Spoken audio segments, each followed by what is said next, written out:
Good morning student welcome to CSC study point. आज आम plus two प्रथम वर्षर साहित्य ज्योति बहीर प्रथम पाठटी को पढ़ा जहाँकि रही सरसुपदर जहाँ plus two art science commerce तीनोटी स्ट्रीम्र प्रथम वर्षर छात्र छात्री जरूरी रही। सरसुपदर जहाँकि गोपीनाथ महांती द्वारा लिखित अच्छी। प्रथम जाना पिला माने लेखक परिचय विषय पाठटी विषय संपर्क में किसी सम्यक सूचना देवा परे पाठटी को पढ़ा। आलोच्य सरसुपदर प्रबंधटी गोपीनाथ महांती प्रसिद्ध उपन्यास परजारू संगृहीत। पिला माने जो सरसुपदर तुमर प्रबंधटी रही है गोपीनाथ महांती गोटे प्रसिद्ध उपन्यास रही परजा नाम से परजा उपन्यास संग्रह करा जायछि। गोपीनाथ महांती 1914 मसीह कटक जिलार नागबाली ठारे जन्मग्रहण करथिले एवं 1991 मसीह तांकर मृत्यु होइतिला। आधुनिक ओडिया कथा साहित्यर जड़े प्रख्यात स्रष्टा भाव से सुपरिचित एवं से थिले असाधारण प्रतिभार अधिकारी मध्य। ओडिया उपन्यास रचना क्षेत्र में लेखनी चारणकारी से एक नूतन दिगंत उन्मोचन कर जाइछन्ति। विशेषकर आदिवासी जनजाति जीवन चित्र अंकन रे तांकर दृष्टिभंगी अनतिक्रम रही। तांकर रचित उपन्यास गुड़िक देखा परजा हरिजन अमृतर संतान दाना पानी माटी मोटाड़ लय विलय यहीपरि अनेक प्रसिद्ध उपन्यास तांकर रही। एसबू रही तांकर प्रसिद्ध उपन्यास गुड़िक।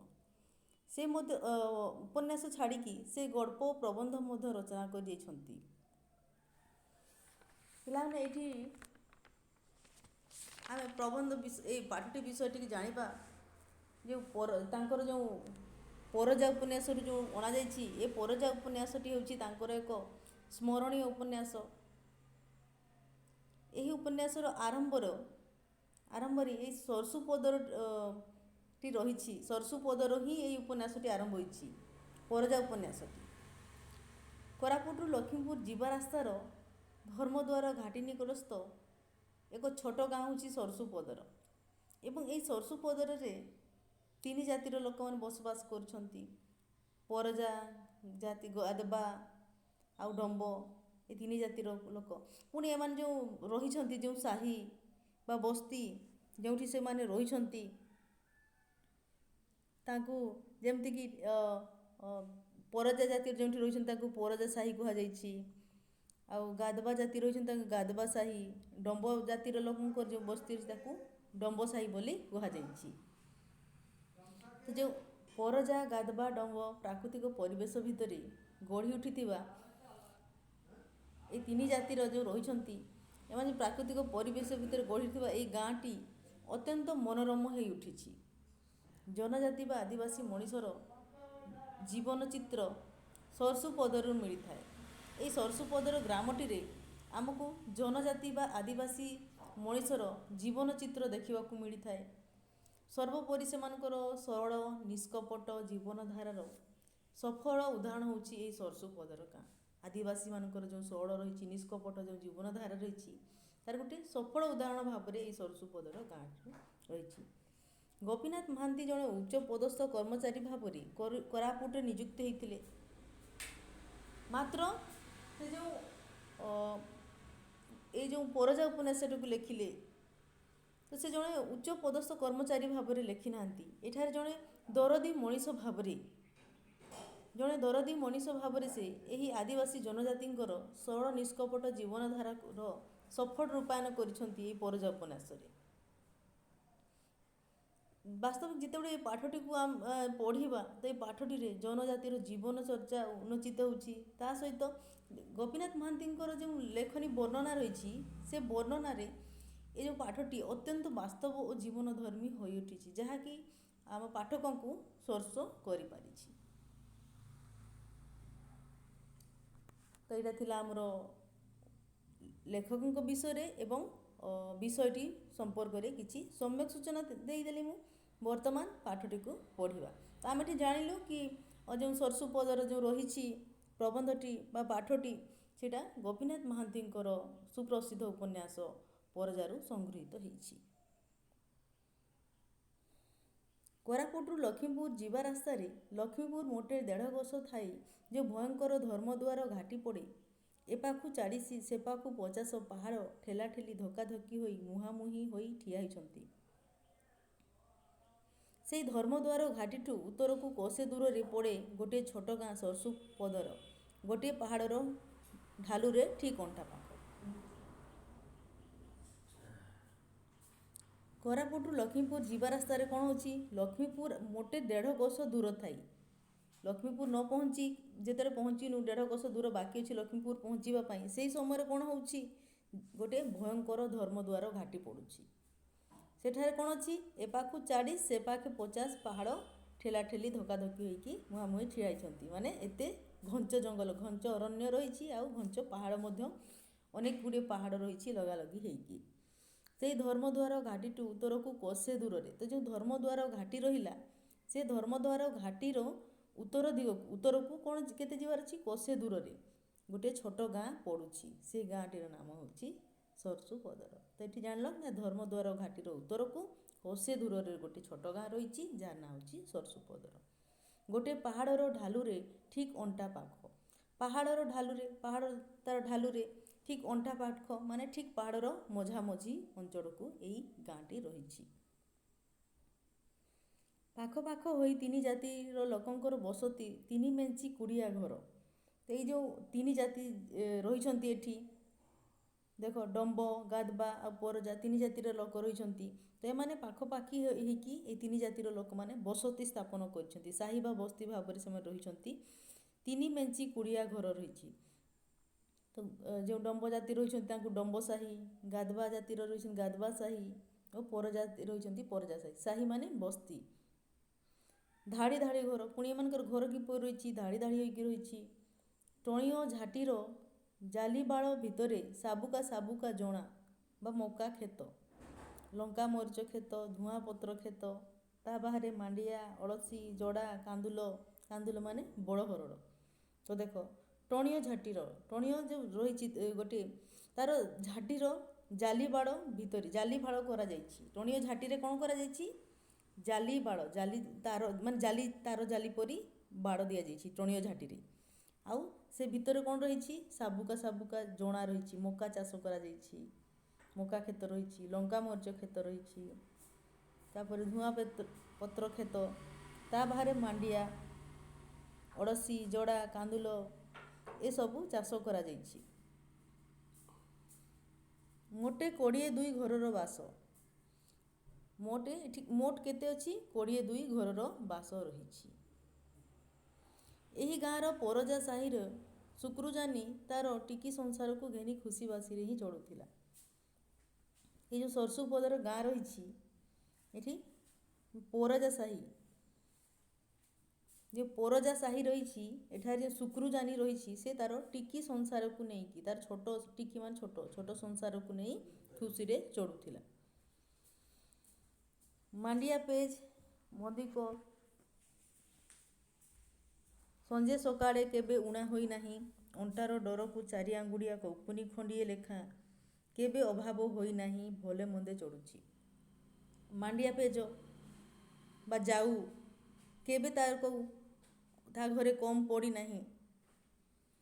ଅଣ୍ଟାର ଡରକୁ 4 ଆଙ୍ଗୁଠିଆ କୌପୁନୀ, ଆଉ ପିନ୍ଧିବା ପାଇଁ 4 ଆଙ୍ଗୁଠିଆ କୌପୁନୀ ଖଣ୍ଡିଏ କେବେ ତାର ଅଭାବ, ମାନେ କୌପୁନୀର ଅଭାବ ହେଇନାହିଁ, ଭଲ ମନ୍ଦରେ ସେ ତାର ପରିବାର ଚଳୁଛି। 3 ବର୍ଷ ତଳେ ତାର ଭାରିଜା ସମ୍ବାରୀ ଭାଲୁଗାଡ଼ ଝୋଲାକୁ ସକାଳୁ ସକାଳୁ ଶାଗ ତୋଳିବାକୁ ଯାଇଥିଲା, ଆଉ ଫେରି ନାହିଁ।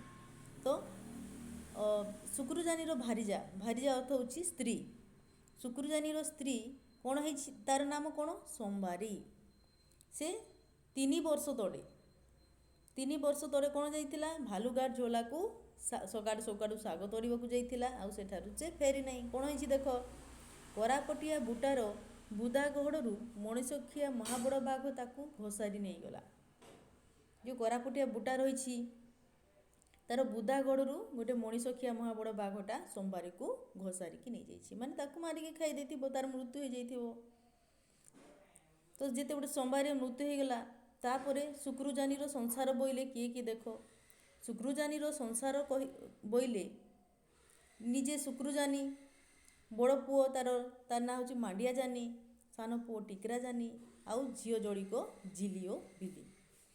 ତ ଏଠି ଦେଖିବା ନା ଶୁକ୍ରୁଜାନିର ପରିବାର କିଏ ରହିଲେ ନା ଶୁକ୍ରୁଜାନି ନିଜେ ଅଛି, ଆଉ ତାର ବଡ଼ ପୁଅ ହେଉଛି ମାଣ୍ଡିଆ ଜାନି, ସାନ ପୁଅ ଟିକରା ଜାନି, ଆଉ ତାର ଝିଅ ବଡ଼ ଝିଅ ହେବ ଜିଲି, ଆଉ ସାନ ଝିଅ ହେବ ବିଲି। ଏମାନଙ୍କୁ ନେଇକି ଶୁକ୍ରୁଜାନିର ପରିବାର। ସଞ୍ଜ ବୁଡ଼େ, ଯେତେବେଳେ ସନ୍ଧ୍ୟା ହୁଏ ଦେଖ, ନୂଆଣିଆ କୁଡ଼ିଆର ଅଣଓସାର ପିଣ୍ଡାରେ ଛୋଟିଆ ନିଆଁଟିଏ ଧିକ୍ ଧିକ୍ ହୋଇ ଜଳେ। ଯେତେବେଳେ ସନ୍ଧ୍ୟା ହେଇଯାଏ, ତାର ନୂଆଣିଆ କୁଡ଼ିଆ ଘର ରହିଛି, ଶୁକ୍ରୁଜାନିର ନୂଆ କୁଡ଼ିଆ ଘରଟେ ତିଆରି କରିଛି। ସେଠି ଅଣଓସାର ପିଣ୍ଡା ରହିଛି, ଅଣଓସାରିଆ ବେଶୀ ଓସାର ନୁହେଁ, ପିଣ୍ଡା ଗୋଟେ ରହିଛି। ସେଠି ଛୋଟିଆ ନିଆଁଟିଏ ଧିକ୍ ଧିକ୍ ହୋଇ ଜଳେ। ନିଶ୍ଚୟ ସେଠି ଗୋଟେ ଚୁଲିଟିଏ ଜଳୁଥିବ। ଜିଲି ନହିଲେ ବିଲି ଗୋଟିଏ ହାଣ୍ଡିରେ ମାଣ୍ଡିଆ ଚୁନା କି ଶାଗ କି ଫେସା ହୋଇଥିବା ଆମ୍ବ ଟାକୁଆର କୋଇଲି ଅଜାଡ଼ି ଦେଇ ଚୁଲିରେ ଥୋଇଦେଇ ଗୋଡ଼ ଲମ୍ବାଇ ବସିଥାନ୍ତି। ଫାଡ଼ିକିଆ ଚିକଣ ଖୋସାରେ ଗୋଟାଏ ନାଲି ଫୁଲ। ଆରେ କ'ଣ କୁହାଯାଉଛି, ସେ ଚୁଲିରେ ଯେଉଁ ପିଣ୍ଡାରେ ଗୋଟେ ଚୁଲିଟା ଅଛି, ନିଆଁ ଧିକ୍ ଧିକ୍ ହେଇ ଯେଉଁ ଜଳୁଛି, ସେଠାରେ ଜିଲି ନହେଲେ ବିଲି କ'ଣ କରନ୍ତି, ଏ ଦୁଇ ଭଉଣୀ ମଧ୍ୟରୁ ଜଣେ ଗୋଟିଏ ହାଣ୍ଡିରେ ମାଣ୍ଡିଆ ଚୁନା ନହେଲେ ଶାଗ କି ଫେସା ହୋଇଥିବା ଆମ୍ବ ଟାକୁଆର କୋଇଲି, ୟାକୁ ଗୋଟେ ହାଣ୍ଡିରେ ଏମାନେ ପୂରାଇ ଦେଇକି ଚୁଲିରେ ଥୋଇ ଦେଉଛନ୍ତି। ଆଉ କିପରି ଏମାନଙ୍କ ଭଙ୍ଗୀ ରହିଛି ନା ଏମାନେ ଏ ଗୋଡ଼ ଲମ୍ବାଇ ବସିଥାନ୍ତି। ଗୋଡ଼ ଲମ୍ବାଇ ଏମାନେ ବସିଥାନ୍ତି, ଆଉ ତାଙ୍କର ଯେଉଁ ଫାଡ଼ିକିଆ ଚିକଣ ଖୋସା ରହିଛି, ଖୋସାରେ ଗୋଟାଏ ନାଲି ଫୁଲକୁ ଲଗାଇଥାନ୍ତି। ପାହାଡ଼ ଖଡ଼ି ଖଡ଼ି କାନ୍ଧରେ ଟାଙ୍ଗିଆ ହାତରେ କୋଡ଼ି ଧରି ଦୋଟି ଯାକ ଭାଇ ମାଣ୍ଡିଆ ଆଉ ଟିକରା ହାଲିଆ ଘାଲିଆ ହୋଇ ପିଣ୍ଡା ଉପରେ ଆସି ବସି ପଡ଼ନ୍ତି। ଏଭଳି ତାଙ୍କର ଦୁଇ ଭାଇ ମାଣ୍ଡିଆ ଆଉ ଟିକରା ଏମାନେ କ'ଣ କରୁଛନ୍ତି ନା ପାହାଡ଼ ଖୋଳିବାକୁ ଯାଇଥାନ୍ତି, କାନ୍ଧରେ ଟାଙ୍ଗିଆ ଆଉ ହାତରେ କୋଦାଳ ଧରିକି। ଏମାନେ ଦୁଇ ଭାଇ ଯାଇକି କ'ଣ କରିଥାନ୍ତି, ଏ ଯେଉଁ ପାହାଡ଼ ଖଡ଼ି ମାନେ ତାକୁ କ'ଣ କରିଥାନ୍ତି, ପାହାଡ଼କୁ ଖୋଳିକି ଚାଷ ଜମିରେ ପ୍ରସ୍ତୁତ କରିଥାନ୍ତି। ପାହାଡ଼ ଯେଉଁ ପଥୁରିଆ ଭୂମି ଅଛି ତାକୁ ଖୋଳିକି ଚାଷ ଜମିରେ ପ୍ରସ୍ତୁତ କରନ୍ତି। ଏବଂ ଏମାନେ ହାଲିଆ ଘାଲିଆ ହୋଇ ଥକି ଯାଇକି ସଞ୍ଜବେଳେ ଯେତେବେଳେ ସଞ୍ଜ ହେଉଛି ଥକିକି ଆସିକି ପିଣ୍ଡା ଉପରେ ବସି ପଡ଼ନ୍ତି। ଶୁକ୍ରୁଜାନି ଧୁଆପତ୍ର ଖଣ୍ଡେ ବଡ଼ି ବଡ଼ିକା ପିଙ୍ଗା ଖଣ୍ଡିଏ କରି ଟାଣେ, ଆଉ ମନ ଭିତରେ କିପରି ଗୋଟିଏ ଆଶ୍ରୟମୟ ତୃପ୍ତି ସେ ପାଏ। ଶୁକ୍ରୁଜାନି କ'ଣ କରୁଛି, ଗୋଟିଏ ଧୂଆଁପତ୍ରକୁ ତାର ଧୂଆଁପତ୍ର ପିଙ୍ଗା ଖଣ୍ଡିଏ କରି ଟାଣେ, ଆଉ ମନ ଭିତରେ ସେ ଗୋଟେ କ'ଣ ହୁଏ, ଆଶ୍ରୟମୟ ତୃପ୍ତି ପାଏ। ତାର ନିଜର ନୂଆଣିଆ କୁଡ଼ିଆ ଘର ରହିଛି, ତାର ପୁଅ ଝିଅ ରହିଛନ୍ତି। ଦେଖ, ତାରି ଏଇ ଛୁଆ ଚାରୋଟି ଧାଙ୍ଗଡ଼ା ମାନେ ଯୁବା, ଧାଙ୍ଗଡ଼ି ମାନେ ଯୁବତୀ, ଏଇ ଦୁଇ ଯୁବା ଆଉ ଦୁଇ ଯୁବତୀ, ତୁମର ମାଣ୍ଡିଆ ଟିକରା ଆଉ ଜିଲି ବିଲି, ଏମାନେ ସବୁ ତାରି ସନ୍ତାନ। ଆଉ ତାରି ଘର ନୂଆଣିଆ କୁଡ଼ିଆଟି, ତାରି ନିଜ ଘର ରହିଛି, ନିଜର ଛୁଆ ପିଲା ରହିଛନ୍ତି। ସେ ବହୁତ ଖୁସି ତୃପ୍ତି ପାଉଛି ଏଥିରେ।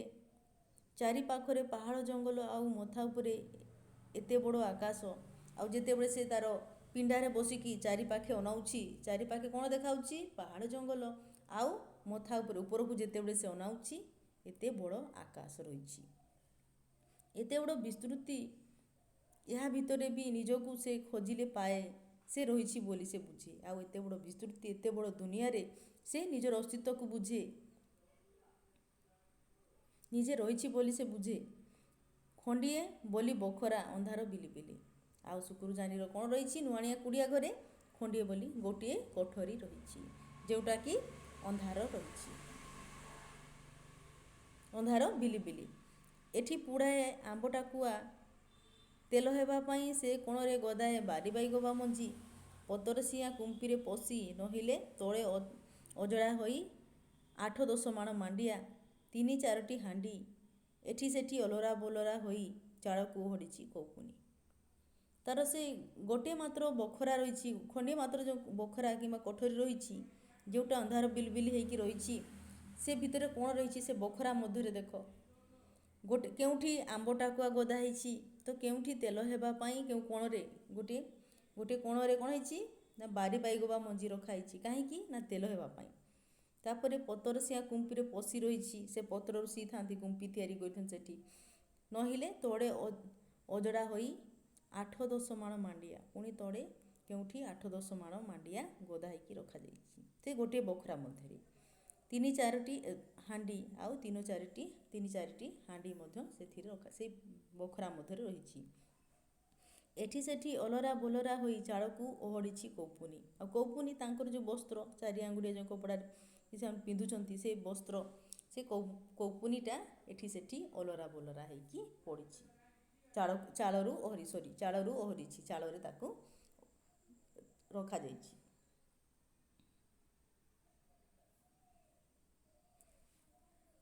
ଲୁଗା ଓ 3-4 ପୁଞ୍ଜା ଲାଉତୁମ୍ବା।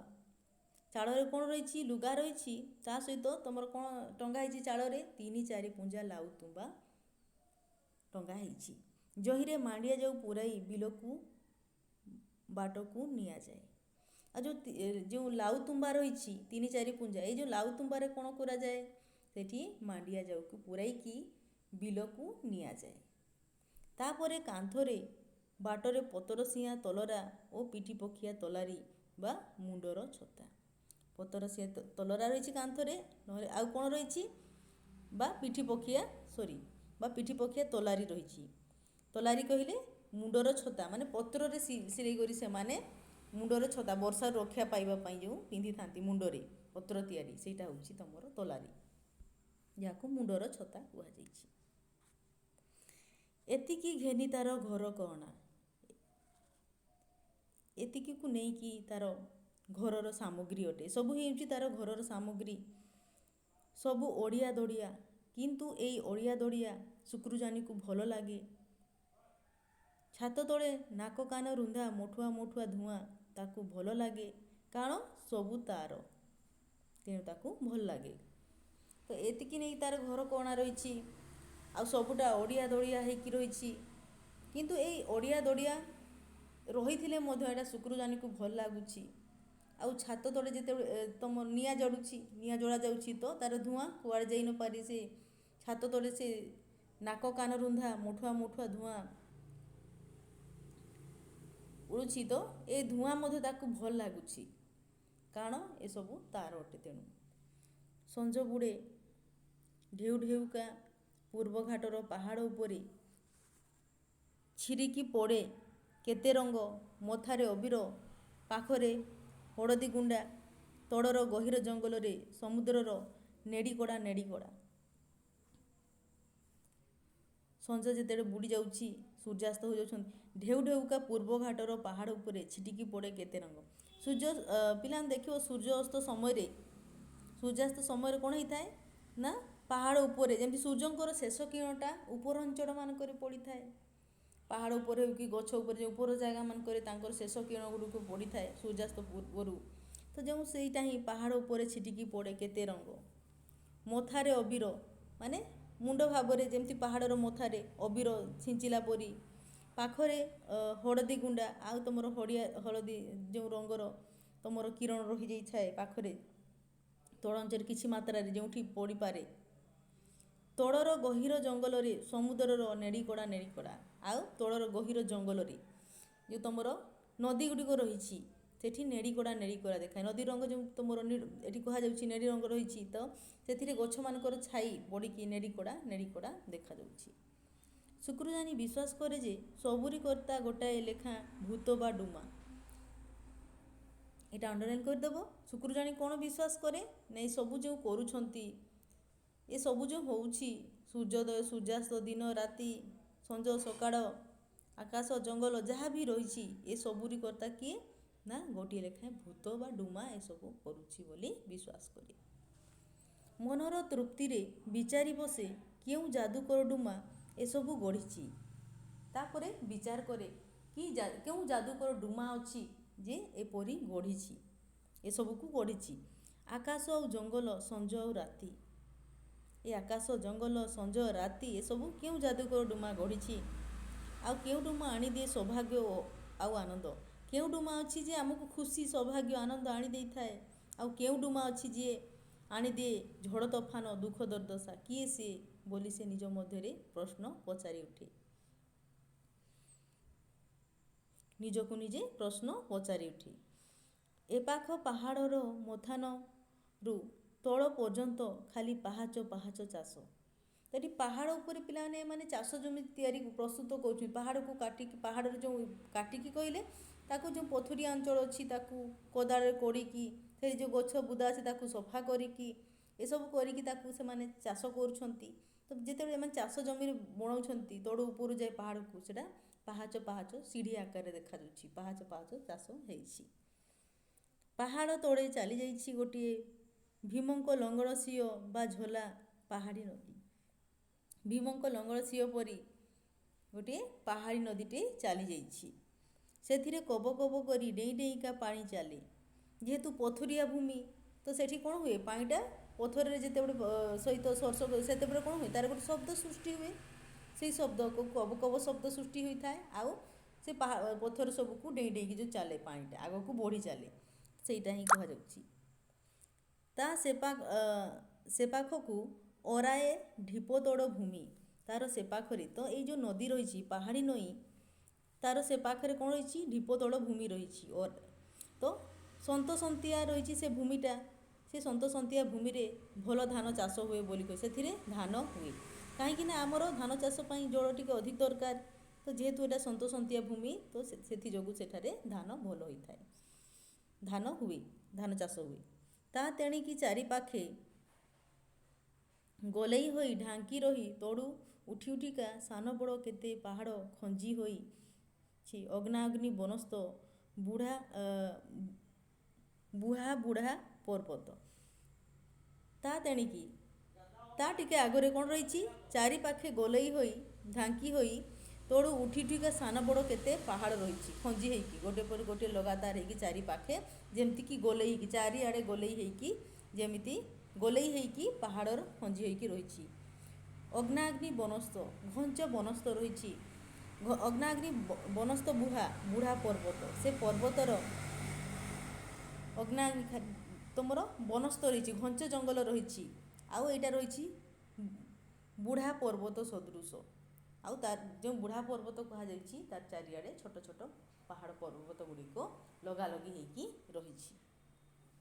ଶୁକ୍ରଜାନି ଦୃଶ୍ୟ ଦେଖେ ଏବଂ ଦେଖେ ସାମ୍ନାର ସେ ସାନ ପାହାଡ଼କୁ। ଯେତେବେଳେ ଶୁକ୍ରଜାନିଟି କ'ଣ କରୁଛି, ତାର ପିଣ୍ଡାରେ ବସିଛି ଏବଂ ଚାରିଆଡ଼େ ଅନାଉଛି।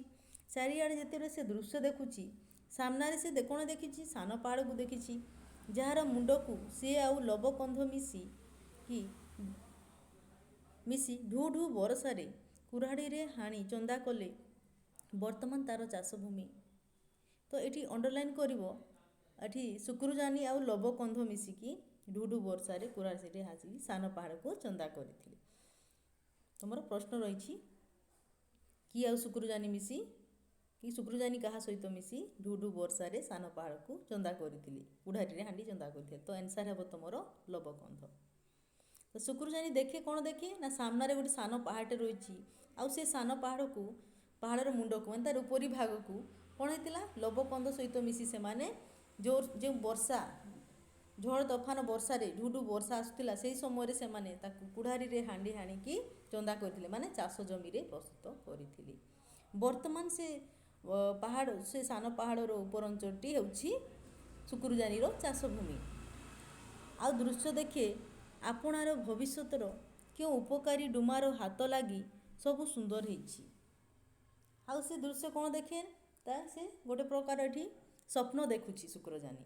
ଏଇଟା ତ ବାସ୍ତବ ଦେଖୁଥିଲା, ସେ ପାହାଡ଼କୁ ଦେଖିଲା ବାସ୍ତବ, ସେ ଲବକନ୍ଧଙ୍କୁ ସହିତ ମିଶିକି ତାକୁ ଚାଷ ଜମିରେ ପ୍ରସ୍ତୁତ କରିଥିଲେ। ବର୍ତ୍ତମାନ ସେଇଟା ତାର ଚାଷ ଜମି ରହିଛି। ଏତିକି ଦୂର ସେ ସତରେ ଦେଖିକି ସେ ତାଙ୍କର ବାସ୍ତବ ଦେଖୁଥିଲେ। ବର୍ତ୍ତମାନ ଶୁକ୍ରଜାନି ସେ ଗୋଟେ ଭବିଷ୍ୟତର ସ୍ୱପ୍ନ ନିଜେ ବସିକି ଦେଖିବାର ଲାଗନ୍ତି, ସେ ପିଣ୍ଡାରେ ବସି ବସି। ତ ଭବିଷ୍ୟତର କେଉଁ ଉପକାରୀ ଡୁମାର ହାତ ଲାଗି ସବୁ ସୁନ୍ଦର ହେଇଯାଇଛି, ତାର ସବୁ ସୁନ୍ଦର ହେଇଯାଇଛି, ଏପରି ସେ ସ୍ୱପ୍ନ ଦେଖିବାରେ ଲାଗନ୍ତି। କେତେ ଘର ତୋଳା ହେଇଛି, କେତେ ସାରା ଘର ତାର ତିଆରି ହେଇଛି, ଅନେକ ଗୁଡ଼ିଏ ଘର ତାର ତୋଳା ହେଇଛି। ମାଣ୍ଡିଆ ଟିକ୍ରା ବାହା ସାହା ହୋଇଛନ୍ତି, ଆଉ ତାର ପୁଅ ଦୁଇଟି ମାଣ୍ଡି ଆଉ ଟିକିରାଙ୍କର ବାହା ହେଇ ସାରିଛି। ପୁଅ ପୁଅର ପୁଅ ପୁଅର ପୁଅର ପୁଅ ମଧ୍ୟ ହେଇ ସାରିଲେଣି। ଏଇଟା ସେ ସ୍ୱପ୍ନ ଦେଖେ। 2 କୋଡ଼ି 3 କୋଡ଼ି ଗାଈ ଗୋରୁ, 2 କୋଡ଼ି 3 କୋଡ଼ି, 1 କୋଡ଼ି ମାନେ 20ଟି, 2 କୋଡ଼ି 3 କୋଡ଼ି ମାନେ 40ଟା 60ଟା ଗାଈ ଗୋରୁ ରହିଛନ୍ତି। ଆଉ ଘର ଆଗରେ ବଡ଼ ଗୁହାଳ, ବଡ଼ଟା ଗୁହାଳ ରହିଛି ଘର ଆଗରେ। ଆଉ ଗୋବର ଖାତ, ଯେଉଁ ଗୋବର ଯେଉଁଠି ଗଦା ହୁଏ ତାକୁ ଗୋବର ଖାତ କୁହାଯାଏ। ଗୋବର ଖାତ ମଧ୍ୟ ରହିଛି।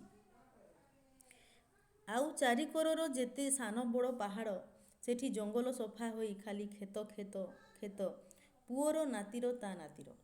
ଆଉ କ'ଣ ହେଇଛି, ଚାରିକଡ଼େ ଯେତେ ବି ସାନ ବଡ଼ ପାହାଡ଼ ରହିଛି ସେ ସବୁ ଜଙ୍ଗଲ ସଫା ହେଇଛି। ଆଉ ସବୁଟା କ୍ଷେତରେ ପ୍ରସ୍ତୁତ ହେଇଛି। ଚାରିଆଡ଼େ କେବଳ ଶୁକ୍ରଜାନୀକୁ କ୍ଷେତ କ୍ଷେତ ହିଁ ଦେଖାଯାଉଛି। କେଉଁଟା ପୁଅର ତ କେଉଁଟା ନାତିର, ପୁଣି କେଉଁଟା ତା ନାତିର, ପୁଅର ନାତିର। ଏପରି ସେ ଭାବ ବିହୋଡ଼ ହୋଇ ଉଠେ। ଭାବି ଭାବି ଶୁକ୍ରଜାନୀ ସତେକି ବୁଢ଼ା ହୋଇଯାଏ। ଭାବି ଭାବି ଶୁକ୍ରଜାନୀ ଯେତେବେଳେ ଭାବେ ତାର ପୁଅର ପୁଅ ହେଇଛି, ଆଉ ପୁଣି ପୁଅର ନାତି ରହିଛି, ତ ଏସବୁ ଭାବିଲା ବେଳକୁ ସେ ନିଜେ ତାର ବୟସକୁ ସେ ଅନୁସାରେ ତୁଳନା କରି ବସେ। ଆଉ ସେ ସତେକି ସତରେ ହିଁ ଯେମିତି ବୁଢ଼ା ହେଇଯାଇଛି ପରି ସେ ନିଜେ ଭାବି ବସେ। ଗାଁ ମଝି ଗୁରୁଡ଼ି ଆମ୍ବ ଗଛ ତଳେ ମଣିଷ ମରିଗଲେ ଯେଉଁଠି ତା ନାଁରେ ଖଣ୍ଡିଏ ଗଜିଆ ପଥର ପୋତା ହୁଏ, ସତେକି ସେଥିରୁ ଗୋଟାଏ ବଡ଼ ଗଜିଆ ପଥର ଭିତରେ ଶୁକ୍ରଜାନୀର ଆତ୍ମା ଗୋଟାଏ ଡୁମା ହୋଇ ଭବିଷ୍ୟତର ପୁଅ ନାତିଙ୍କର ସୁଖ ସୌଭାଗ୍ୟକୁ ମିଟି ମିଟି କରି ଅନାଇ ରହେ। ତାପରେ ଗାଁ ମଝିରେ କ'ଣ ରହିଛି, ଗୋଟିଏ ଆମ୍ବ ଗଛ ରହିଛି, ଯେଉଁଟା ଗୁରୁଡ଼ି ଆମ୍ବ ଗଛ କୁହାଯାଉଛି। ସେ ଆମ୍ବ ନାଁ ହେଉଛି ଗୁରୁଡ଼ି। ତ ଗାଁ ମଝିରେ ଯେଉଁ ଗୁରୁଡ଼ି ଆମ୍ବ ଗଛ ରହିଛି, ତା ତଳେ କ'ଣ କରାଯାଉଛି, ଯେତେବେଳେ ମଣିଷ ମରିଯାଉଛନ୍ତି ତ ସେ ଗୁରୁଡ଼ି ଆମ୍ବ ଗଛ ତଳେ ସେ ମଣିଷକୁ ପୋତା ହେଉଛି ଏବଂ ତା ନାଁରେ ଖଣ୍ଡିଏ ଗଜିଆ ପଥର ସେଠାରେ ପୋତା ହେଉଛି। ସତେକି ସେଇଥିରୁ ଗୋଟିଏ ବଡ଼ ଗଜିଆ ପଥର ଭିତରେ ଶୁକ୍ରଜାନୀର ଆତ୍ମା ଗୋଟିଏ ଡୁମା ହୋଇ ଭବିଷ୍ୟତର ପୁଅ ନାତିଙ୍କର ସୁଖ ସୌଭାଗ୍ୟକୁ ମିଟି ମିଟି କରି ଅନାଇ ରହେ। ତ ସେ ଯେଉଁ ଗରୁଡ଼ି ଆମ୍ବ ଗଛ ରହିଛି ତା ତଳେ ଯେଉଁ ମଣିଷ ପୋତା ହେଉଛି, ସେ ମଣିଷ ପୋତା ହେଇଥିବା ଏବଂ ଗଜିଆ ପଥରରେ ତାର ନାଁ ଲେଖାଯାଉଛି। ସେ ଗଜିଆ ପଥର ଭିତର ମଧ୍ୟରୁ ଗୋଟିଏଟା ସତେ ଯେମିତି ଶୁକ୍ରଜାନୀ ପାଇଁ ଲେଖା ହେଇଛି, ଶୁକ୍ରଜାନୀର ନାଁ ଲେଖା ହେଇଛି। ଏପରି ସେ ଭାବି ବସେ ଏବଂ ଶୁକ୍ରଜାନୀର ଆତ୍ମା ଗୋଟିଏ ଡୁମା ହୋଇ ଭବିଷ୍ୟତର ପୁଅ ନାତିଙ୍କର ସୁଖ ସୌଭାଗ୍ୟକୁ ମିଟି ମିଟି କରି ସେଇ ଗୁରୁଡ଼ି ଆମ୍ବ ଗଛ ତଳେ ଶୋଇକି ଦେଖୁଛି। ଏପରି ଅନେଇକି ରହେ। ସେପରି ଭାବ ବିହୋଡ଼ ସେ ହୋଇପଡ଼ିଛି। ସେପରି ଗୋଟିଏ ଭବିଷ୍ୟତର ସ୍ୱପ୍ନ ଦେଖିବାରେ ଲାଗିଛି। ରାତି ଘଟିଯାଏ। ତାପରେ ପିଲାମାନେ ରାତି ହେବାକୁ ଲାଗେ। ଶୁକ୍ରଜାନୀ ବାହାର ବଡ଼କୁ ଚିହ୍ନେ, ତାହାରି ଖାଲି ଭରସା ରଖେ, ଆଉ କାହାରି ନୁହେଁ। ଶୁକ୍ରଜାନୀ ବାହାର ବଡ଼କୁ ଚିହ୍ନିପାରେ, ଆଉ କେବଳ ତାକୁ ହିଁ ଭରସା ରଖେ, ଆଉ କାହାରି ଉପରେ ତାର ଭରସା ରହେ ନାହିଁ। ସେ ପାଖ ପାହାଡ଼କୁ ଚାଷ କରିବା ପାଇଁ ଲଣ୍ଡା କଲା ବେଳେ ଏକାଥରକେ 5 ଘଣ୍ଟା 6 ଘଣ୍ଟା ସେ କୁରାଢ଼ୀ ଓହ୍ଲାଇ ନାହିଁ। ସେ ପାଖ ପାହାଡ଼କୁ ଯେଉଁ ତାର ଘର ସେ ପାଖେ ପାହାଡ଼ ଯେଉଁ ରହିଛି, ତାକୁ ଯେତେବେଳେ ଚାଷ ଜମିରେ ସେ ପ୍ରସ୍ତୁତ କରିବାକୁ ଯାଇଥିଲା, ସେତେବେଳେ ଏକାଥରକୁ 5 ଘଣ୍ଟା 6 ଘଣ୍ଟା ସେ କୁରାଢ଼ୀରେ ତାକୁ ଖୋଳିଥିଲା ଏବଂ କୁରାଢ଼ୀକୁ ଓହ୍ଲାଇନି। 5 ଘଣ୍ଟା 6 ଘଣ୍ଟା ମାନେ କେତେ ପରିଶ୍ରମ କରିଛି, କେତେ କଠିନ ପରିଶ୍ରମ କରିଛି ସେ ଚାଷ ଜମିରେ ପ୍ରସ୍ତୁତ କରିଛି।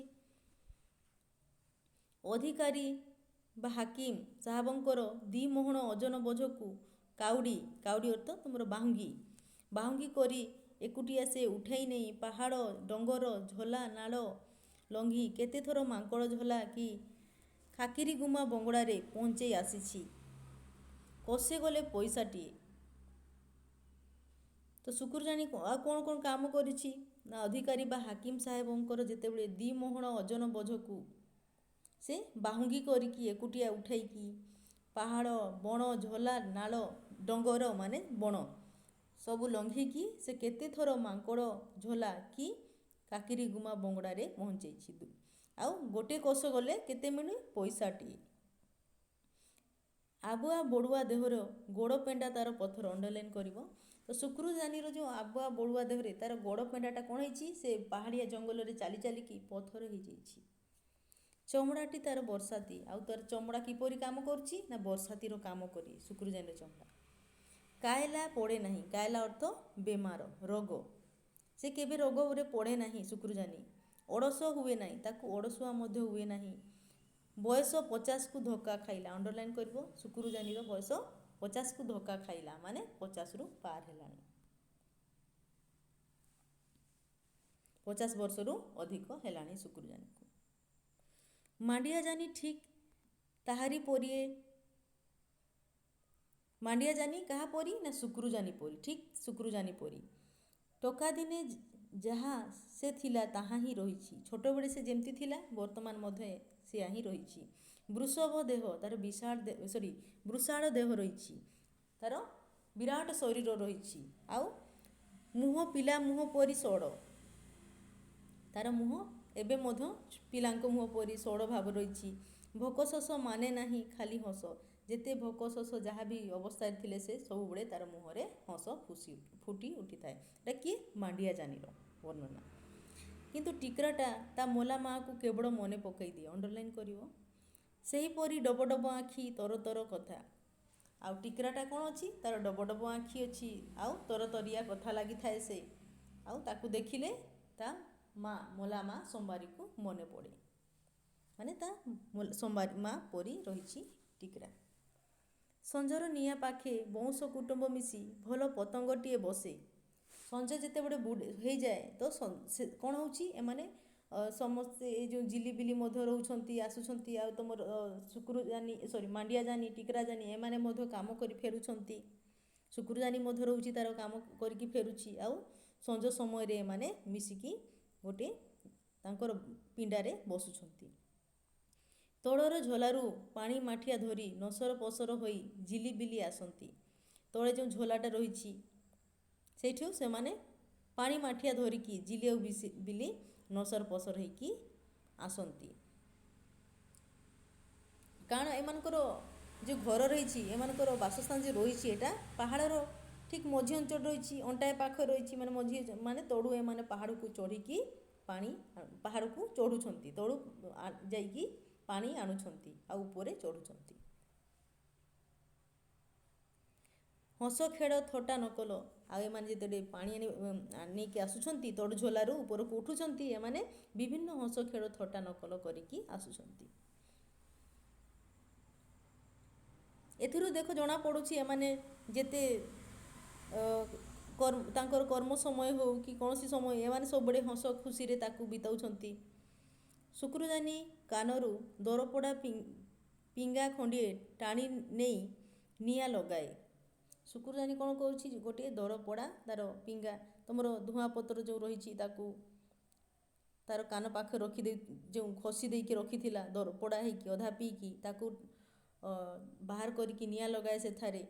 ଆଉ ଧୂଆଁ ପିଇଯାଏ ସଞ୍ଜର ଶାନ୍ତି। ଆଉ ସେ ଧୂଆଁ ପିଇକି ଯେମିତିକି ସଞ୍ଜର ଶାନ୍ତି ପିଇଯାଏ, ଖୋଲା ପାହାଡ଼ର ଶାନ୍ତି ସବୁ ପିଇଯାଏ। ମାନେ ତାକୁ ବହୁତ ଆନନ୍ଦ ପାଏ ସେ ସଞ୍ଜର ଆଉ ଖୋଲା ପାହାଡ଼ର ଆନନ୍ଦ। ଏଠିକି ସେ ନିଜେ ତୃପ୍ତି ଅନୁଭବ କରେ, ତାକୁ ଭଲ ଲାଗେ, ନିଜେ ଶାନ୍ତି ପାଏ। ଦିନସାରା ମେହନତ କରିସାରିଲା ପରେ ମଧ୍ୟ ସଞ୍ଜରେ ଟିକେ ତାର ନିଜର ନୂଆଣିଆ କୁଡ଼ିଆର ପିଣ୍ଡାରେ ବସିକି ସେ ଶାନ୍ତି ପାଏ। ସେଦିନ ଗାଧୁଆ ବେଳେ ପାହାଡ଼ ତଳ ଝୋଲାରେ ଜିଲିବିଲି ଦି ଭଉଣୀ ଗାଧୋଉଥିଲେ। ସେଦିନ ଦିନେ କ'ଣ ହେଇଛି ନା, ଗାଧୁଆ ବେଳେ ପାହାଡ଼ର ସେ ଝୋଲାରେ ଜିଲିବିଲି ଦୁଇ ଭଉଣୀ ଗାଧୋଇବାକୁ ଯାଇଥିଲେ। ନାଳର ବାଙ୍କରେ ପରଜା ସ୍ତ୍ରୀ ଲୋକଙ୍କର ତୁଠ। ଅଣ୍ଡରଲାଇନ୍ କରିବ। ନାଳର ବାଙ୍କରେ କେଉଁଠି କ'ଣ ରହିଛି? ପରଜା ସ୍ତ୍ରୀମାନଙ୍କର ତୁଠ। ମାନେ ସେଇ ଜାଗାରେ, ନାଳର ବାଙ୍କ ଜାଗାରେ ପରଜା ସ୍ତ୍ରୀମାନେ ସେଠାରେ ଗାଧୋଇଥାନ୍ତି, କପଡ଼ା ଧୋଇଥାନ୍ତି। ପାହାଡ଼ ପାଖେ ଖୋଲା ଜାଗାଟା ଏବଂ ଆର ପାଖରେ ବୁଦୁବୁଦିକିଆ ଜଙ୍ଗଲ। ଆଉ ଗୋଟେ ପାଖରେ କ'ଣ ରହିଛି? ବୁଦୁବୁଦିକିଆ ଜଙ୍ଗଲଟା ରହିଛି। ଉଞ୍ଚ ଚାଞ୍ଚର ମାନେ ଚଟାଣ, ଉଚ୍ଚ ଗୋଟେ ଚଟାଣଟେ ରହିଛି। ଚଟାଣ ଉପରେ ଧଡ଼ା ପାଣି ଡେଇଁ ଡେଇଁ ଦୁଲ ଦୁଲ ହୋଇ କଚାଡ଼ି ହେଉଛି। ଆଉ ଏଇ ଯେଉଁ ଚଟାଣ ଉପରେ କ'ଣ ହେଉଛି ନା, ପାଣିଟା ଯେତେବେଳେ ଧକ୍କା ଖାଉଛି ଧଳା ରଙ୍ଗରେ ଦେଖାଯାଉଛି ଏବଂ ସେ ଡେଇଁ ଡେଇଁକି ଦୁଲ ଦୁଲ ହୋଇ କଚାଡ଼ି ହେଉଛି। ଗଡ଼ି ଗଡ଼ିକା ଆସୁଛି ତଳକୁ ଏବଂ ଉପରୁ ତଳକୁ ପାଣିଟା ଗଡ଼ି ଗଡ଼ିକି ଆସୁଛି ସେ ଝୋଲା ମଧ୍ୟରେ। ବଣ ଦେଶରେ ଏହିପରି ଅସଂଖ୍ୟ ଡୁଡୁମା ବା ଜଳପ୍ରପାତ ଦେଖିବାକୁ ମିଳିଥାଏ। ଜଙ୍ଗଲ ଯେତେବେଳେ ଆମେ ଯାଇଥାଉ ଜଙ୍ଗଲ ଦେଶରେ, ତ ଏହିପରି ଅନେକ ଜଳପ୍ରପାତ ଦେଖିବାକୁ ମିଳିଥାଏ। ମୁଣ୍ଡ ଉପରେ ବରଗଛ ଛାଇ। ଏଇ ଯେଉଁ ଗାଧୁଆ ତୁଠରେ କ'ଣ ରହିଛି? ମୁଣ୍ଡ ଉପରେ ବରଗଛ ଛାଇ, ଗୋଟେ ବରଗଛଟି ରହିଛି। ବରଗଛର ଯେତେବେଳେ ଏମାନେ ଗାଧୋଉଛନ୍ତି, ସେ ବରଗଛର ଛାଇରେ ଗାଧୋଉଛନ୍ତି। ମାନେ ଗାଧୁଆ ତୁଠରେ ଗୋଟିଏ ବରଗଛଟି ରହିଛି। ଢାଲୁ ଅତଡ଼ାର ସାବୁକା ମାଣ୍ଡିଆ କ୍ଷେତ କେନା କେନା ହୋଇ ପାଣି ଉପରକୁ ଓହଳି ପଡ଼ିଛି। ଆଉ ଟିକେ ସେ ତାଠୁ ଟିକେ ଢାଲୁ ଅତଡ଼ାରେ କ'ଣ ରହିଛି? ସାବୁକା ମାଣ୍ଡିଆ କ୍ଷେତ, ସବୁଜ ସବୁଜ ମାଣ୍ଡିଆ କ୍ଷେତ ରହିଛି। ଆଉ କେନା କେନା ହୋଇ ପାଣି ଉପରକୁ ଓହଳି ପଡ଼ିଛି। ଗୁଚ୍ଛା ଗଛ ସେଇଟା ପାଣି ଉପରକୁ ଓହଳି ପଡ଼ିଛି। ସେଇଟା ସରୁ ନାଲି ନାଲି ବାଟ ଚଲା ତୁଠ ରାସ୍ତା ସାପେଇ ସାପେଇ ଅତଡ଼ାଏ ଅତଡ଼ାଏ। ଆଉ ପିଲାମାନେ ଦେଖିଥିବ ଗାଁ ମାନଙ୍କରେ ଆମେ ଯେଉଁ କଂକ୍ରିଟ ରାସ୍ତା ଛାଡ଼ିକି ଯେଉଁ ଆମେ ଯେଉଁ ମାଟି ରାସ୍ତାରେ ଯେଉଁ ଆମେ ଚାଲିକି ଯେଉଁ ରାସ୍ତା ତିଆରି କରିଥାଉ, ଚାଲି ଚାଲିକି ଆମେ ନିଜେ ଯାଇକି ଯେଉଁ, କିମ୍ବା ପାହାଡ଼ ଅଞ୍ଚଳରେ କେହି ଯଦି ଦେଖିଥିବ କ'ଣ ଥାଏ? ସରୁ ଥାଏ, ସରୁ ସରୁ ରାସ୍ତା ଥାଏ। ଏଠି ନାଲି ରଙ୍ଗର ବାଟ ଚଲା କାହିଁ କୁହାଯାଏ? ଏଠାର ମାଟି ନାଲି ହେଇଥିବ ମେ ବି, ତ ସେଥିପାଇଁ କୁହାଯାଉଛି କି ନାଲି, ସରୁ ନାଲି ନାଲି ବାଟ ଚଲା ତୁଠ ରାସ୍ତା। ବାରମ୍ବାର ଆମେ ଚାଲୁଛୁ ରାସ୍ତାରେ, ତ କ'ଣ ହେଉଛି? ସେଠାରେ ଘାସ ଯେଉଁ ରହୁଛି ଏସବୁ ଧୀରେ ଧୀରେ ମରିଯାଉଛି ଘାସ ସବୁ, ଆଉ ରାସ୍ତାଟା ସଫା ହେଇଯାଉଛି। ତ ଯେଉଁ ସରୁ ସରୁ ରାସ୍ତା ରହିଛି ବାଟ ଚଲା ତୁଠ ରାସ୍ତା, ତ ତୁଠକୁ ଆସିବା ପାଇଁ ଏଠାରେ ସରୁ ନାଲି ନାଲି ବାଟ ଚଲା ରାସ୍ତା ରହିଛି। ସାପେଇ ସାପେଇ ଅତଡ଼ାଏ ଅତଡ଼ାଏ, ସାପେଇ ସାପେଇ ଅତଡ଼ାଏ ଅତଡ଼ାଏ। ତ ଆମେ ତ ସିଧା ଷ୍ଟ୍ରେଟଲି ରାସ୍ତା କରୁନୁ, କି ପାହାଡ଼ରେ ସିଧା ସଡ଼କ ନଥିବ, ଯେଉଁଆଡ଼େ ବଡ଼ ଗଛ ନଥିବ, ଯେଉଁଆଡ଼େ ବୁଦା ଛୋଟ ଛୋଟ ଥିବ, ଯେଉଁଠି ଘାସ ଫାସ ଥିବ, ସେସବୁକୁ ଆମେ ଚାଲିକି ଯାଇଥାଉ। କିମ୍ବା ଗୋଟେ ଛୋଟ ରାସ୍ତା କିପରି ଶୀଘ୍ର ପହଞ୍ଚିବା, ଏହିପରି ଭାବରେ ଆମେ ଚାଲି ଚାଲି ତିଆରି କରିଥାଉ। ତ କିମ୍ବା ବନ ରାଜ୍ୟରେ ତିଆରି କରିଥାନ୍ତି ସେପରି ଚାଲିଥାନ୍ତି। ତ ଏଇଟା ସାପେଇ ସାପେଇ ଅଙ୍କା ବଙ୍କା ହେଇକି ରହିଛି, ଅତଡ଼ା ଅତଡ଼ା ଇଆଡ଼େ ସିଆଡ଼େ ଟିକେ ଟିକେ ସାପେଇ ସାପେଇ ହେଇକି ଏ ତୁଠ ଚଲା ରାସ୍ତାଟା ରହିଛି। ନାଡ଼ର ବାଙ୍କରେ ନିରାଳରେ ଝିଲି ଓ ବିଲି ଗାଧୋଉଥିଲେ। ଏ ଯେଉଁ ନାଡ଼ର ବାଙ୍କ ଯେଉଁ ରହିଛି, ଏଠି କ'ଣ ରହିଛି? ପରଜା ସ୍ତ୍ରୀମାନଙ୍କର ତୁଠ ରହିଛି। ଏଠାରେ ନିରୋଡ଼ାରେ ଝିଲି ଆଉ ବିଲି ଗାଧୋଉଥିଲେ। ସେମାନେ ଆରାମରେ ସେମାନେ ଗାଧୋଉଥିଲେ। ତାଙ୍କର ବୟସ ଦେଖ 17 ଓ 14। ଝିଲିର ବୟସ 17 ବର୍ଷ ଆଉ ବିଲିର ବୟସ ହେଉଛି 14 ବର୍ଷ। ପରଜାର ଗାଧୋଇବା ଅଭ୍ୟାସ ଅନୁଯାୟୀ ଦିହେ ଯାକ ଲଙ୍ଗଡ଼ା, ଏମାନେ ଲଙ୍ଗଡ଼ା ଗାଧୋଇଥାନ୍ତି। ଏଇଟା ତାଙ୍କର ଅଭ୍ୟାସ ରହିଛି। ଝିଲି ସାମ୍ନାକୁ ମୁହଁ କରି ତାର ପିନ୍ଧା ପାଛିଆ ଖଣ୍ଡିକ ଚଟାଣ ଉପରେ କାଚୁଥିଲା। ଆଉ ଝିଲି କ'ଣ କରୁଛି? ତାର ପିନ୍ଧା ପାଞ୍ଚିଆ, ଯେଉଁ ଏଠି ଝିଅମାନେ ବସ୍ତ୍ର ପିନ୍ଧୁଛନ୍ତି ତାକୁ କ'ଣ କୁହାଯାଉଛି? ତା'ମାନେ ଏମାନଙ୍କର ବସ୍ତ୍ରକୁ ପାଞ୍ଚିଆ ବୋଲି କୁହାଯାଉଛି। ତ ସେ ତାର ପାଞ୍ଚିଆକୁ ଚଟାଣ ଉପରେ କାଚୁଛି। ଆଉ ବିଲି ପାଣି ମାଠିଆ ପାଖରେ ଥୋଇ ଦେଇ ବଡ଼ା ଗଣ୍ଡିଏ ସେ ବିଲି କ'ଣ କରୁଛି? ପାଣି ମାଠିଆଟିକୁ ପାଖରେ ଥୋଇ ଦେଇକି ବଡ଼ା ଗଣ୍ଡିଏ ପାଣିରେ ବସି ପଡ଼ିଥିଲା। ଖଟା ଚିଲି ଫଳର ସାବୁନ ଫେଣରେ ମୁଣ୍ଡ ରଗଡ଼ୁଥିଲା। ଆଉ ବିଲି କ'ଣ କରୁଛି? ଖଟା ଚିଲି ଫଳ ତାର ସାବୁନ ଫେଣରେ ମୁଣ୍ଡ ରଗଡ଼ୁଥିଲା। ଏଠି ତ ଅଣ୍ଡରଲାଇନ୍ କରିବ ନା, ବିଲି କେଉଁ ଫଳର ସାବୁନ ଫେଣରେ ମୁଣ୍ଡ ରଗଡ଼ୁଥିଲା? ତ ଏଟା ହେବ ଚିଲି ଫଳର। ବେଡ଼େ ବେଡ଼େ ପାଣିରେ ମୁଣ୍ଡକୁ ମାରି ଦେଇ ଦୁଇ ହାତରେ ପାଣିକୁ ଚବର ଚବର କରୁଥିଲା। ତାର ମୁଣ୍ଡକୁ ଧୋଉଥିଲା ପାଣିରେ ବୁଡ଼େଇ ବୁଡ଼େଇକି। ସେଇଟା ସେତିକି ଗୋଟେ ଝୋଲା ସେକର ଢିପ ଉପରେ ଭାର କାଉଡ଼ି ମାନେ ସେ ବାହୁଙ୍ଗି ଭାର ବୋହିକି କପାଡ଼ରେ ଝାଡ଼ ପୋଛି ପୋଛି ଚାଲିଗଲେ ପରଜା ଯୋଡ଼ିଏ। ସିଧା ଆଖି ଦେଖ, ଏଠି ପରଜାଙ୍କର ଯେଉଁ ତାଙ୍କର ପ୍ରକୃତି, ତାଙ୍କର ଯେଉଁ ବ୍ୟବହାର, ଏଇଟା ଦେଖିବାକୁ ମିଳୁଛି କି ସେମାନେ କିପରି ପ୍ରକୃତିର ଲୋକ। ସେମାନେ ଯେତେବେଳେ ଝିଅ ପିଲା ଦୁଇଟା ଗାଧୋଉଛନ୍ତି ସେ ତୁଠରେ, ସେତେବେଳେ ସେହି ସମୟରେ ସେ ରାସ୍ତା ଦେଇକି ଯୋଡ଼ିଏ ପରଜା କ'ଣ ହେଇଛି ନା, ଭାର ବାହୁଙ୍ଗିକି କାଉଡ଼ି ବାହୁଙ୍ଗିକି ତାଙ୍କର ଝାଳ ପୋଛି ପୋଛି ସେଠିକୁ ଯାଉଛନ୍ତି, ସେ ରାସ୍ତା ଆଡ଼କୁ, ସେ ରାସ୍ତାରୁ ଯାଉଛନ୍ତି। ମାତ୍ର ଯେହେତୁ ଝିଅ ପିଲା ଗାଧୁଛନ୍ତି ବୋଲି ସେମାନେ ତାଙ୍କ ଆଡ଼କୁ ନ ଅନାଇକି ସିଧା ରାସ୍ତାକୁ ତାଙ୍କର ସିଧା ଆଖି କରିକି ଅନାଉଛନ୍ତି, ରାସ୍ତାକୁ ଅନାଉଛନ୍ତି। ସେ ଝିଅ ଗାଧୁଆ ଆଡ଼କୁ ଅନାଉନାହାନ୍ତି, ସେମାନେ ତାଙ୍କର ସିଧା ଆଖି କରିକି ଚାଲିଛନ୍ତି। ମାନେ ସେମାନେ କେତେ ସମ୍ମାନ ଦେଉଛନ୍ତି ତାଙ୍କର ସେଠି ଥିବା ନାରୀମାନଙ୍କୁ। ଏଇଟା ତାଙ୍କର ପ୍ରକୃତି, ଏଇଟା ତାଙ୍କର ଭଲ ପ୍ରକୃତି। ସେମାନେ ଭଲ ମଣିଷ ବୋଲି ଏଠି ଆମ ପ୍ରମାଣିତ ହେଉଛି। ଏବଂ ଏଇଟା ଗୋପୀନାଥ ମହାନ୍ତିଙ୍କର ବର୍ଣ୍ଣନାରେ ଆହୁରି ଜୀବନ୍ତ ଲାଗୁଛି। ସେମାନେ କାଉଡ଼ି ବାହୁଙ୍ଗି ବୋହିକି, ବାହୁଙ୍ଗି ଲଗାଇ ବୋହିକି ସେମାନେ ଯେଉଁ ଯାଉଛନ୍ତି, ତାପରେ ଏଠି ଲେଖାଯାଇଛି ପୁଣି ଝାଳ ପୋଛି ପୋଛି ଆଉ ସିଧା ଆଖି କରିକି ଯାଉଛନ୍ତି। ସେ ଗାଧୁଆ ତୁଠ ଆଡ଼କୁ ସେମାନେ ଜମା ହିଁ ଅନାଉନାହାନ୍ତି। ତଳେ ତଳେ ଝୋଲା କୁଡ଼େ କୁଡ଼େ ଉଣ୍ଡି ଉଣ୍ଡିକା କୋଡ଼ି ଗଛରେ ହଳ ଚଢ଼େଇ ଖୋଜିବା ବାହାନାରେ କାନ୍ଧରେ ବନ୍ଧୁକ ପକାଇ ଏକର ସେକର ହେଉଥିଲା ଆଉ ଜଣେ ଲୋକ। ଆଉ ସେ ଝୋଲା ତଳେ କ'ଣ ଅଛି, ଝୋଲାର କୁଡ଼େ କୁଡ଼େ ଜଣେ ଲୋକଟା ଉଣ୍ଡି ଉଣ୍ଡିକା ଏଡ଼େ ସେଡ଼େ ଅନେଇକି କଡ଼ି ଗଛରେ ହରଡ଼ ଚଢ଼େଇ ଖୋଜିବା ବାହାନାରେ, ଅଣ୍ଡରଲାଇନ୍ କରିବ, ହରଡ଼ ଚଢ଼େଇ ଖୋଜିବା ବାହାନାରେ କ'ଣ କରିଛି, କାନ୍ଧରେ ବନ୍ଧୁକ ରଖିକି ଏକଡ଼ ସେକଡ଼ ହେଉଛି। ସେ ସଭ୍ୟ ଜଗତର ଲୋକ, ସେ ସଭ୍ୟ ଜଗତର ଜଣେ ଲୋକ ଅଛି ଯିଏ ଏକଡ଼ ସେକଡ଼ ହେଉଛି ହରଡ଼ ଚଢ଼େଇ ଖୋଜିବା ବାହାନାରେ, ଆଉ କାନ୍ଧରେ ବନ୍ଧୁକ ରଖିଛି। କାରଣ ସେ ଜଙ୍ଘିଆ ପିନ୍ଧିଥିଲା, ଅଧା କାମିଜ ପିନ୍ଧିଥିଲା ଏହି ଅଧା ଲଙ୍ଗୁଡ଼ି ଦେଶରେ। ତାର ପୋଷାକ ଭିନ୍ନ ଥିଲା, ଜଙ୍ଘିଆ ଆଉ କାମିଜ ପିନ୍ଧିଥିଲା, ସେଟା ସଭ୍ୟ ଜଗତର ଲୋକ। ସେ ଅଧିକାରୀ ହାକିମ, କାରଣ ସେ ବଣ ଗାର୍ଡ଼ ବା ଜଙ୍ଗଲ ଜମାନ। ତାର କାମ ବଣ ଜଗିବା, କିଏ ବଣ ହାଣି ପକାଉଛି ନିଘା କରିବା, ଧର ପକଡ଼ କରିବା, ଗର୍ଜନ କରିବା, ଅଣ୍ଡରଲାଇନ୍ କରିବ। ତ ଯେଉଁ ଏଇ ଅଧିକାରୀ ହାକିମ ବା ବଣର ଗାର୍ଡ଼ ବା ଜଙ୍ଗଲ ଜମାନ ରହିଛି, ତାର କାମ, ଜଙ୍ଗଲ ଜମାନର କାମ କ'ଣ? ସେ ଲୋକଟି ଥିଲା ସଭ୍ୟ ଜଗତ ଯୋଗ, ସେ ଲୋକ, ସେ ଜଙ୍ଗଲ ଜମାନ ଥିଲା। ତ ସେ ଜଙ୍ଗଲ ଜମାନର କାମ କ'ଣ ନା ବଣ ଜଗିବା, କିଏ ବଣ ହାଣି ପକାଉଛି ତାର ନିଘା କରିବା, ତାକୁ ଧର ପକଡ଼ କରିବା, ଗର୍ଜନ କରିବା, ଏସବୁ ହେଉଛି ଜଣେ ଜଙ୍ଗଲ ଜମାନର କାମ। ଜଙ୍ଗଲ ଜମାନର ଏ ଅଞ୍ଚଳକୁ କମାନ ବା ଗସ୍ତ ପଡ଼ିଥିଲା। ଗୋଟିଏ ଗଛକୁ ଉଣ୍ଡିବା ବାହାନାରେ କେତେ ବେଳକୁ ସେ ଏ ପାଖ ପାଣିକୁ ଚାହୁଁଥିଲା। ଗୋଟେ ଗଛକୁ ଦେଖିବା ବାହାନାରେ ସେ ବାରମ୍ବାର ସେ ପାଣି ଆଡ଼କୁ ଚାହୁଁଥିଲା। ହଠାତ୍ ଦୃଷ୍ଟି ପଡ଼ିଗଲା ଜିଲିର। ତ ସେତେବେଳେ ଜିଲି ଦେଖି ପକାଇଛି ସେ ଜଙ୍ଗଲ ଜମାନଙ୍କୁ। ଦି ଭଉଣୀ କିଲିକାଲିଆ ହୋଇ ଉଠି ପଡ଼ିଲେ, ଦୁଇଜଣ ଚିଲାଚିଲି ହେଇ ଉଠିଲେ, କିଲିକାଲିଆ ହେଇ ଉଠିଲେ। ଜିଲି ତାର କାଚିବା ଲୁଗା ବେଢ଼େଇ ହୋଇ ପଡ଼ିଲା। ବିଲି ଭଉଣୀ ପଛଆଡ଼େ ଲୁଚି ଯାଇ ଇଆଡ଼କୁ ସିଆଡ଼କୁ ଚାହିଁ ପଛେଇ ପଛେଇ ହାତ ବଢ଼େଇଲା ବରଗଛ ସିଅକୁ, ଯେଉଁଠି ସେ ତାର ନାଲି ଲୁଗା ଖଣ୍ଡିକ ପବନରେ ଦୋହଲୁଥିଲା। ସେ ତାର ଲୁଗା ଖଣ୍ଡିକକୁ ବରଗଛର ସିଅରେ ତାର ରଖିଥିଲା, ଯାହାକୁ ସେ କ'ଣ କରିଛି, ସେ ନାଲି ଲୁଗା ଖଣ୍ଡିକୁ ଆଣିକି ସେ ପିନ୍ଧେଇଛି, ବେଢ଼େଇଛି।